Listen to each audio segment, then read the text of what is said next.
सुप्रभात सभी छात्रों को। आज हम मुंशी प्रेमचंद द्वारा लिखित पाठ दो बैलों की कथा के प्रश्नोत्तर देखेंगे। आइए पढ़ते हैं और सीखते हैं। प्रश्नोत्तर इस प्रकार है। पहला प्रश्न है, कांजी हाउस में कैद पशुओं की हाजिरी क्यों ली जाती होगी? उत्तर इस प्रकार बनता है, कांजी हाउस में उन पशुओं को रखा जाता था जो लावारिस होते हैं।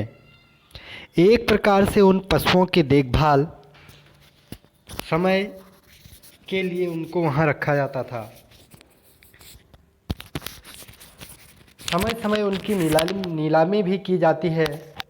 वहाँ निम्नलिखित कारणों से पशुओं की हाजिरी ली जाती होगी। नंबर 1, ठीक पशुओं की संख्या का ठीक ठीक पता रहे। नंबर 2, पशुओं की सेहत की जानकारी तथा पहचान रखने के लिए। नंबर 3, आवारा उत्पात मचाने वाले पशुओं को अलग से रखने के लिए। तो इस प्रकार अब प्रारंभ करते हैं। प्रश्न नंबर 2, छोटी बच्ची को का बैलों के प्रति प्रेम क्यों उमड़ आया? छोटी बच्ची का बैलों के प्रति प्रेम उमड़ने के लिए निम्नलिखित कारण हैं।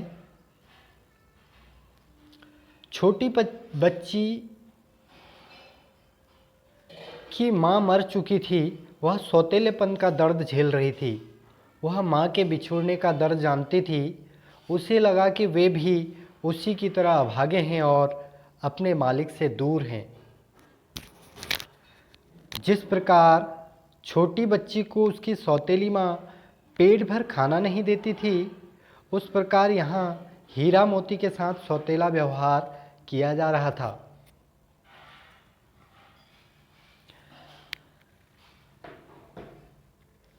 देखिए अगला प्रश्न है, प्रश्न नंबर 3, कहानी में बैलों के माध्यम से कौन कौन से नीति विषयक मूल्य उभर कर आए हैं?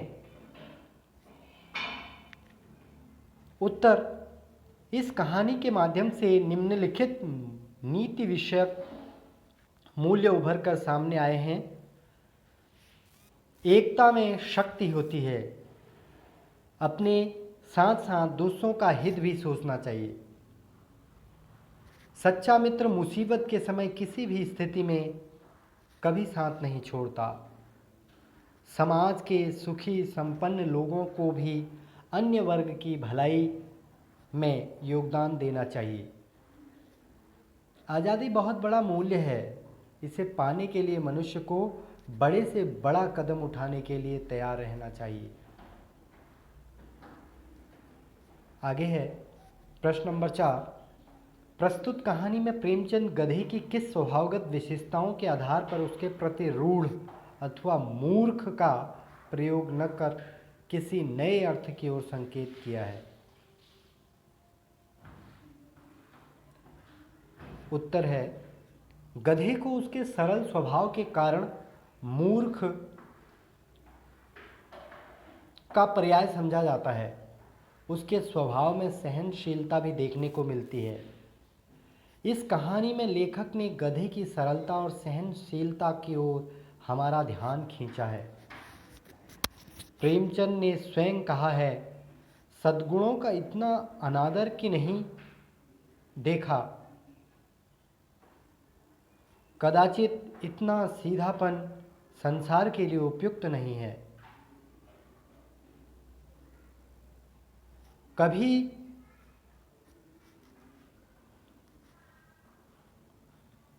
मूर्खता की नहीं। अगला प्रश्न है, किन घटनाओं से पता चलता है कि हीरा मोती में गहरी दोस्ती थी? उत्तर, दो बैलों की कथा नामक पाठ में एक नहीं अनेक घटनाएं हैं जिनसे पता चलता है कि हीरा और मोती में गहरी दोस्ती थी। जैसे दोनों बैल हल या गाड़ी में जोत दिए जाते और गर्दन हिलाकर चलते। उस समय हर एक की चेष्टा होती कि ज़्यादा से ज़्यादा बोझ मेरी गर्दन में रहे। दिन भर के काम के बाद दोपहर या संध्या को दोनों खुलते तो एक दूसरे को चाट चूट कर अपनी थकान मिटा लिया करते और नाद में खली भूसा पड़ जाने के बाद दोनों साथ उठते, साथ नाद में मुंह डालते और साथ ही बैठते थे। एक मुंह हटा लेता तो दूसरा भी मुंह हटा लेता था। मटर खाते समय मोती के पकड़े जाने पर हीरा भी वापस आ गया और दोनों ही कांजी हाउस में बंदी बनाए गए। कांजी हाउस की दीवार टूट जाने पर दोनों एक साथ ही भागते हैं और दड़ियल का मुकाबला करते हैं। अगला प्रश्न है, लेकिन औरत जात पर सींग नहीं चलाना चाहिए, यह भूल जाते हो। हीरा इस कथन के माध्यम से स्त्री के प्रति प्रेमचंद के दृष्टिकोण को स्पष्ट कीजिए। हीरा इस उत्तर है, हीरा इस कथन से हीरा के इस कथन से यह ज्ञात होता है कि उस समय समाज में स्त्रियों की स्थिति अच्छी नहीं थी। समाज में स्त्रियों के साथ दुर्व्यवहार किया जाता था, उन्हें शारीरिक यातनाएं भी दी जाती थी, वे पुरुषों द्वारा शोषित थी। इसलिए समाज में ये नियम बनाए जाते थे कि उन्हें पुरुष समाज शारीरिक दंड न दे। हीरा और मोती भले इंसानों के प्रतीक हैं, इसलिए उनके कथन सभ्य समाज पर लागू होते हैं। सभ्य समाज में स्त्रियों की प्रताड़ना होती रहती थी, लेकिन नारियों के सम्मान के पक्षधर थे।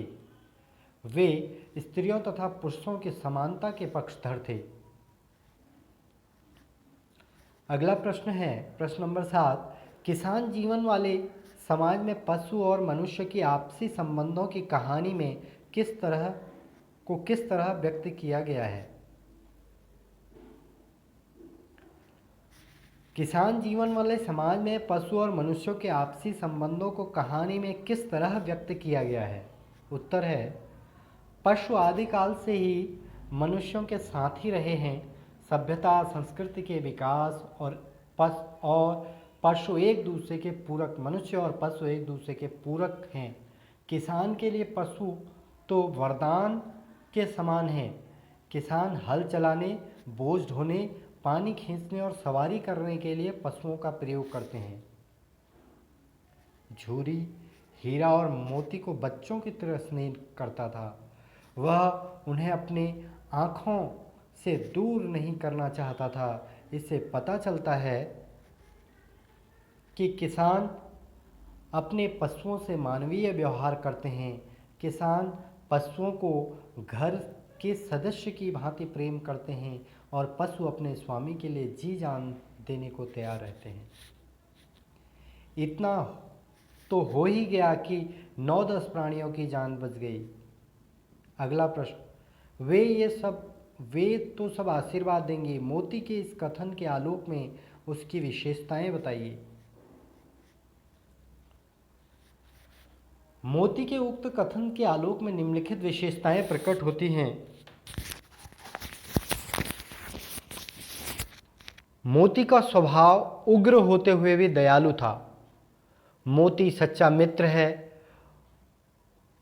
वह मुसीबत के वक्त अपने मित्र हीरा का साथ नहीं छोड़ता।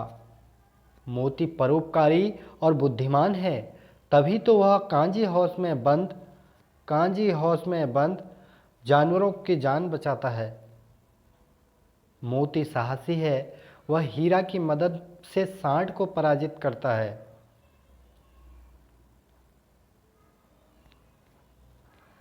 मोती अत्याचार का विरोधी है, इसलिए कांजी हाउस की दीवार तोड़कर विरोध प्रकट किया था।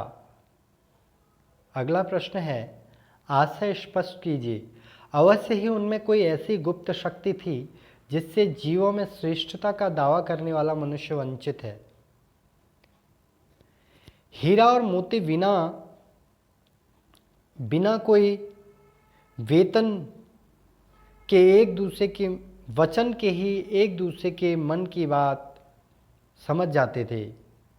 प्रायः वे एक दूसरे की भलाई की बातें सोचते थे। यद्यपि मनुष्य को सब प्राणियों से श्रेष्ठ माना जाता है, किंतु उसमें भी ये शक्ति नहीं होती कि वह दूसरों के मनोभावों को समझ सके।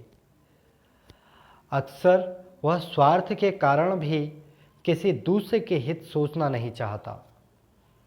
अगला 9वें का ये दूसरा पाठ है, उस एक रोटी से उनकी भूख तो क्या शांत होती, पर दोनों के हृदय को मानो भोजन मिल गया। उत्तर, हीरा और मोती गया के घर बंधे हुए थे। गया ने उनके साथ अपमानपूर्ण और सौतेला व्यवहार किया था, लेकिन वे क्षुब्ध थे। परंतु तभी एक नन्ही लड़की ने आकर उन्हें एक रोटी दी। यद्यपि यह उससे हीरा मोती की भूख तो कम नहीं हो सकती थी, तथापि उन्होंने बालिका के व्यवहार से प्रेम और अपनत्व का अनुभव कर लिया और प्रसन्न हो उठे, क्योंकि प्रेम ही आत्मा का भोजन है।